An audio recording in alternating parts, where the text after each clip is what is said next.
Sa atin wala no de, parang bagyo o kapsat, sobrang dilim. Nay, may akit bahay po dito sa'yo. Tapos pumihi. Kinikilig tayo mga itlog. Ay, ang dami itlog. Ang dami itlog.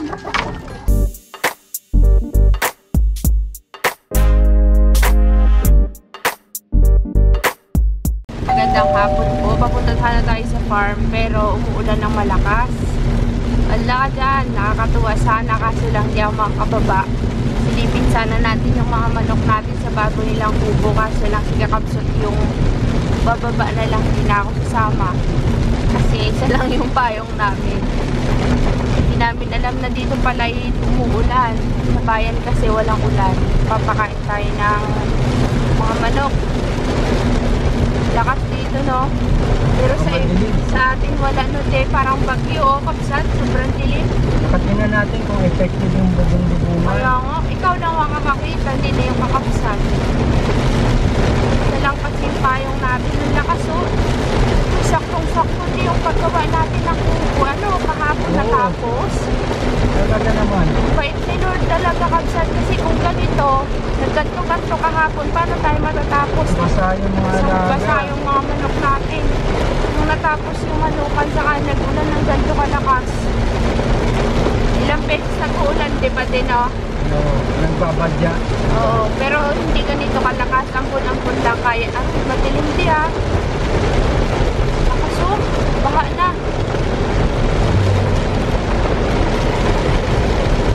Natutuwa yung mga nagtanim na kakapsat ng mga mais, ganyan.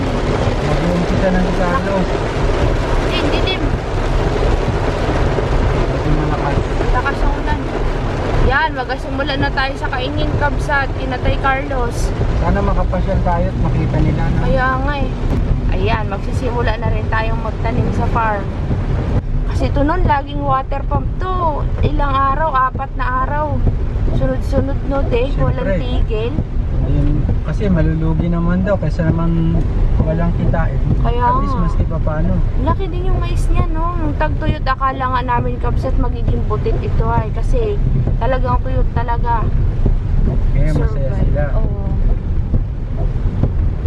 Survive na. Wow, dito na tayo. Uy, may kubo pala doon ano. Yun, dito na tayo kabsat. Pinapagalitan ko siya. Sabi ko magpayong. Yan din po kahapon o pinalinis ko kay Kuya Joel. Ayan. Ah, kahapon ba o nga nung umaga? Oh, linis na. Pinatabas ko. Para pag nagkatubig kabsat, hindi masukal. Takot ako baka bahayan ng ahas eh. Di tayo natapos sa kulungan. Malamang maglilimas tayo ng manok. Baha. Nagbaha sa loob? Oo, nagbaha sa loob yung hilera ng kulungan luma. Lubog sa tubig? Paniguradong may tubig. Baka kanina pa. Kanina pa naulan? Kanina pa naulan. Baha talaga. Di no, lubog ka sa baha doon? Hindi na ako masok doon sa bahan. Ang kulungan lang talaga. Pero doon sa bago, wala. May tubig na dumadaloy sa baba. Ibig mong sabihin, yung kulungan nila dati, doon nagkaroon ng tubig. Doon. Mababa kasi siya. Kaya tama lang na bait ni Lord talaga no, natin. nailipat natin kagad kahapon. Hindi. Talagang saktong-sakto. The next day, Kabsat, ito po yung karugtong ng vlog natin kahapon. At dudugtong ko na lang dito. Sa ating vlog, nandito tayo sa Yapang kasi meron tayong hahakuting gamit. At yun nga kabsat, dahil maglilipat gamit na si nanay. Sa mga nagtatanong po kabsat kung pwede pa nilang bilhin tong lupa, ay meron na yatang kausap po si nanay. Kaya yun. Hindi po kasi alam ang kanilang mga kalakaran dito. Uy, ganda magawa ng duyan di. Alam nyo kabsat, nanghihinayang din ako dito sa lugar na to kasi nga later on madidevelop din to kabsat, kaso nga yun nga hindi kaya ni nanay na palagi siyang nandito dahil pagka may meeting, pag di ka nakaatid ng meeting magmumulta. Tapos kapag hindi ka nakatira dito parang re-recoverin ganyan, pabawian.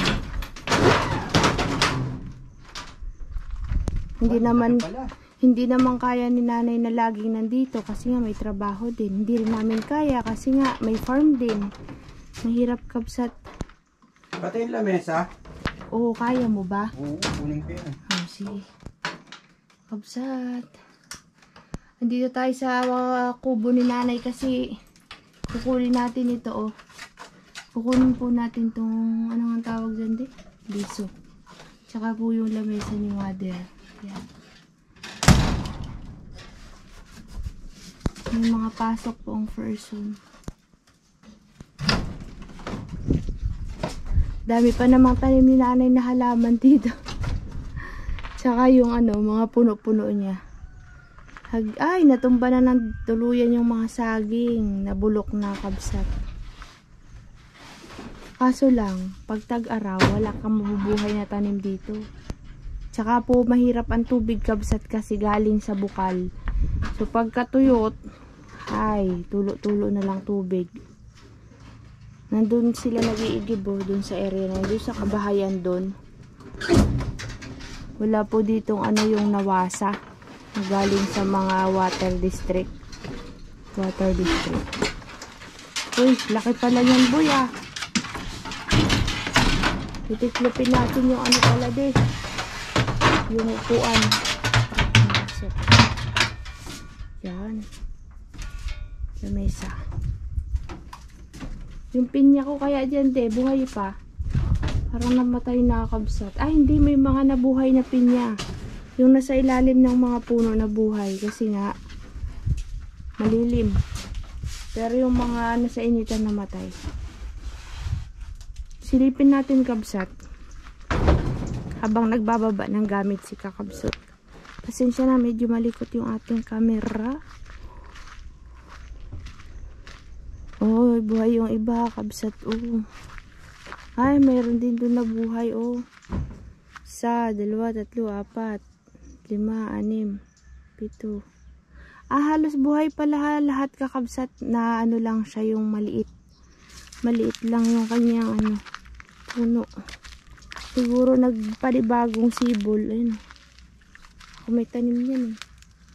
Uy, kaswerte ng ano, mag-harvest ng bunga niyan kabsat. Oh. Gandun. Ito malaki-laki na rin to. Tuyot talaga yan, oh. Meron ditong ano eh, tinanim kami na yung matamis baga kabsat na pinya. Nakalimutan ko na yung tawag dun. Hawaiian ba? Hawaiian na pinya. May ganoon ba kabsat? Yung pinakamatamis na pinya. Nag-iisa. Meron ako sa farm, nag-iisa. Sa pinakaunahan. Tandang-tanda ko pa ang lahat. Yung giant ano ni nanay, oh. Giant kamuting kahoy. Puno lang pala to kabsat, hindi siya naglalaman. Tingnan natin yung sa farm kung magkakalaman. Halos 1 taon na yun dun. Mainit wa. Ano sis? How are you sis? Ngayon ko nararamdaman yung mga tuhod ko. Wag kukutol. Nay, may akyat bahay po dito sa yung kubo. Tayo na. Ano, okay na? Laki, oh, sayang kasi itong liso na ito kakabsat ay. Sabi ko na yakin na lang yun. Kunin ko. Ang dami pala nito. Di, 2 pala yata yan. Ha? 2 ba? Isa lang yan. Ba't ang laki? Baka Ba't yung lang nabibili nating liso? Maliit iba lang yung sukat rolyo. Ba?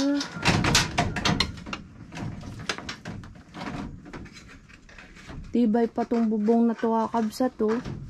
Ito yung bagong lagay namin ni nanay eh. Sino gumawa niyan? Si Tobias at si Kakabsot. Siyempre ang gumawa niya.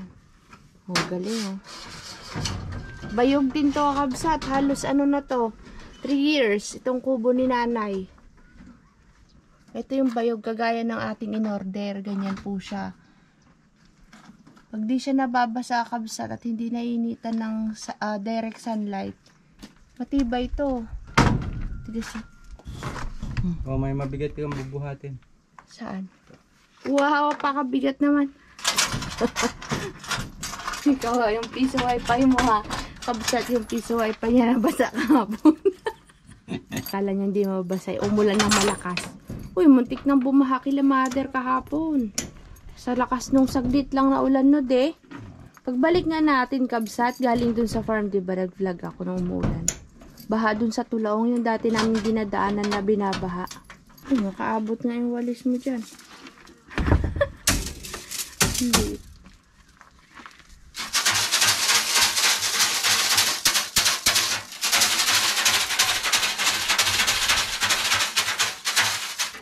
Puti ng mukha mo ngayon na nakapahinga ka ng 2 araw. Nasunog kami sa initan. Tinitingnan mo pa rin pala ako. Ay, love ka na naman sa akin, boy. Kinikilig ka na naman sa akin. Kinikilig ka naman, tinitignan kita. Je, nakakaramdam ka pa rin ba ng kilig sa akin? Oo naman. Kinikilig ka pa rin ba? Everyday I love you, no?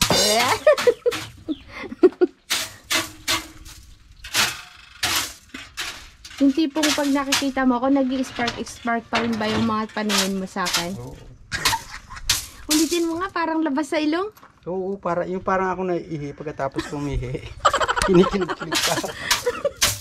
Bastos ka. Dali lang. Hanggang madali ka ba? Ayaw mo bang mapag-isa tayong dalawa?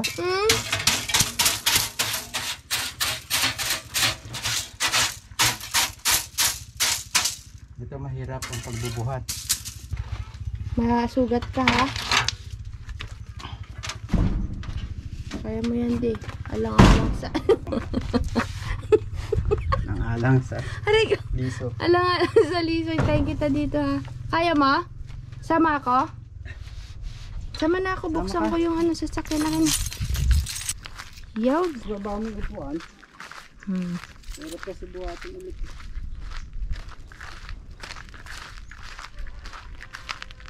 Ganda sana dito, Kabsat, no? Kung may mga puno na malalaki. Ay. So, wala kasing titira, eh. Sinong titira? Init, Kabsat. Kapatay, di pudot na po. Kunin natin yung ano, lamesa. Balikan natin. Kasi Kabsat sa likod, eh.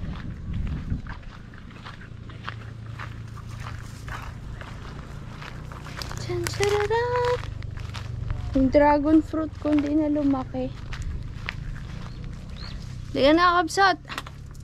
Kunin na natin itong lamisahan. Bili ni nanay yan, lamisa. Sakit ng ulo ko, Kabsat. Naitimog ako ay. Kalakas.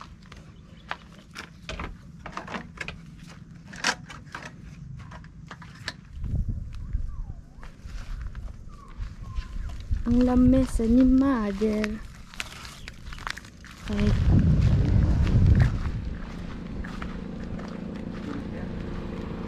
Pagpapunta ka dyan, Kabsat, ilog yan. Bundok na may ilog. Goodbye sa farm ni nanay, saka sa kubo. Yun, Kabsat, tayo po ipaalis na ng Yapang. Ay, hindi ko lang sure kung makakabalik pa tayo dito ulit. Kung gusto pa ni nanay bumalik dito. Hindi pa yata tapos eh. May mga gamit pa ba dun? Hindi ko napansin. Wala na. Wala na. Saan tayo ngayon, Kabsat? Tayo mo naman ang Puerto Galera, mag-swimming. Sa farm na tayo. Siguro. Diretso daw tayo sa farm, Kabsat. Magpapakain tayo ng mga alaga. Tapos silipin natin yung itsura doon. Andito na tayo sa farm, Kabsat. Hala ka, yung mga manok mo din. Hi guys. What are you doing, guys?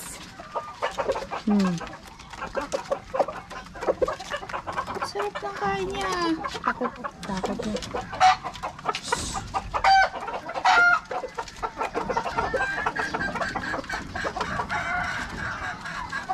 Hindi nakakain yung isa, oh. Lagyan mo. Kalatan mo dito, oh. Lalagyan ko yan. Hanggang mo na yung mga itlog. Ay, ang dami itlog. Dami itlog.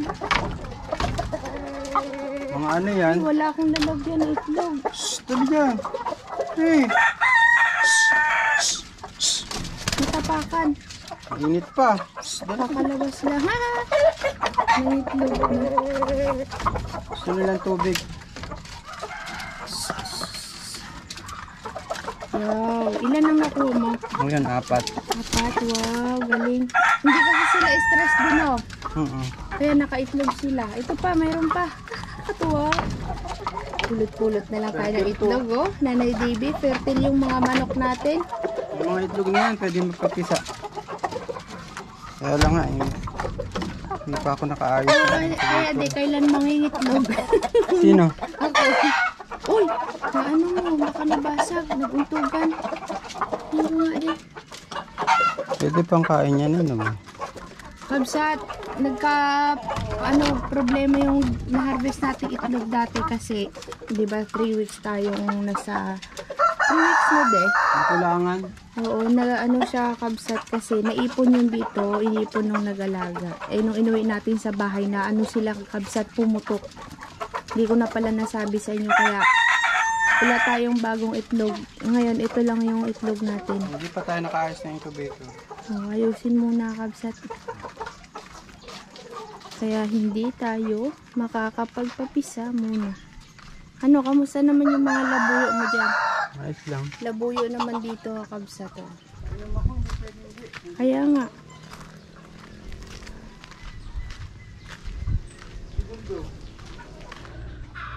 Pagod kabsat. Siya kabsat kasi nagkutkot dun sa manukan tapos nagpainom ng mga manok. Habang siya doon, nagkukutkot. Ako naman nagkutkot, nagtanim na ako kabsat kasi nagsisimula ng magtag-ulan. Ngayon, naglagay ako dito ng okra.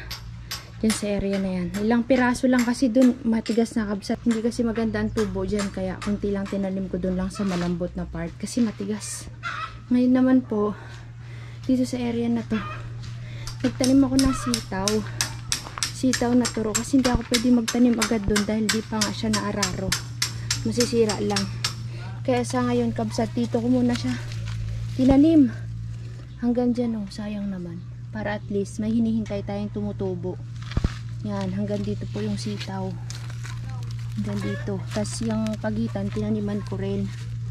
Pero kabsat, meron ako ditong nakatanim na kamatis nung nakaraan pa, ngayon lang siya gumanda dahil nga nag-uulan. Tapos may talong din ako kabsat, 2 piraso na mata yung isa. Doon sa likod naman po ng kubo natin, doon sa may sagingan na tinanim, sa pagitan naglagay ako ng okra kasi malambot po yung lupa, nainitan naman siya doon. Tsaka sa pagitan ng mga tanglad nagtanim din ako ng okra. So yun, mayroon tayong aabangan na namang mga gulay. Excited na ako kabsat, ito sana maararo na kasi magsisimula na ako sanang magtanim ng sitaw, tsaka ng talong, tsaka ng mani. Yung sana iba-ibang gulay, marami ako dito nakaabang. So wala tayong nakita pa na mag-aararo, di pa namin nakikita si tatang, di pa bumabalik sa bukid niya. Ito naman, nakakuha pa siya ng isa, kaya naging 5. Oh, may 5 itlog tayo. Pang ulam daw ito muna kabsat, sabi ni kakabsot.